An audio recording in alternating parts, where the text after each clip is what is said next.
I am sharing another World Missions article in Union Gospel Press, and this one was written by Kimberly Ray. Listen up. In some cultures, the group is valued over the individual, and the characteristics that make up the American dream are considered selfish and undesired. It is selfish to leave your family and neighborhood situation wanting more, for that is condemning or judging those who would leave you would leave behind. To strive for better is to criticize your family line or to reach outside a thousand-year-old caste system. Who would be arrogant enough to do that? To work harder only brings criticism and possibly demotion. For hard workers make the others look bad. The Jewish culture of Jesus' time was more like those group cultures than our Western culture. Those hearing the story of the prodigal son were surely horrified at the idea of a son asking for his inheritance before the father died, especially the younger son. To do so was to reject the father and his legacy and remove himself from his place in the family. Jesus' listeners that day likely empathized with the older brother's feelings. That is important to note when reading this story or using it in other cultures. The prodigal son dishonored his family and harmed their place in the fabric of society. For the father to run and embrace him and accept him home was extremely unusual. Now, this likely would have been an unexpected twist in the story, not contemplated by those in attendance. Although this story tells about two sons, it is really about the father. The father wanted his family to be whole and to rejoice.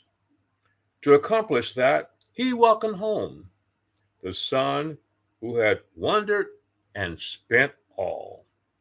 Then he also went to find the older brother whose heart had wandered, even though he had never physically walked away. The father wanted them both to rejoice, both the one who left, who felt grief and regret, and the one who felt anger and bitterness. Each needed to take the focus off himself, turn from the direction he was going, and come to the Father. It is interesting how each son, when talking with the Father, was primarily worried about himself. Had they focused on the Father, they would have found his goodness and grace ready and available for each of them. When we read this story, we likely think of each person individually within the story. Others may see the story as a whole and the family as one entity, with each person's actions affecting the whole. God wants to restore whole families. Each individual within the whole must make the choice himself. And if he does, the entire group can choose to come to Christ as a unit. This happens in many cultures today and happens several times in the New Testament. You can see several passages in the New Testament in which a person and his house were saved. We should think of the family of God as a whole as well. The family of God as a unit should be a more important priority for us than the individual. If we look at God's desire for the world's salvation from that perspective, it may change our outreach strategy.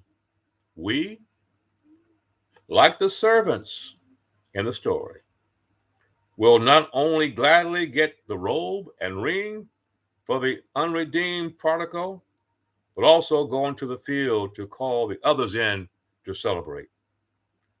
We will want to keep the whole family of God a priority and help individuals find their place in it as they enjoy the goodness of the loving and kind Father.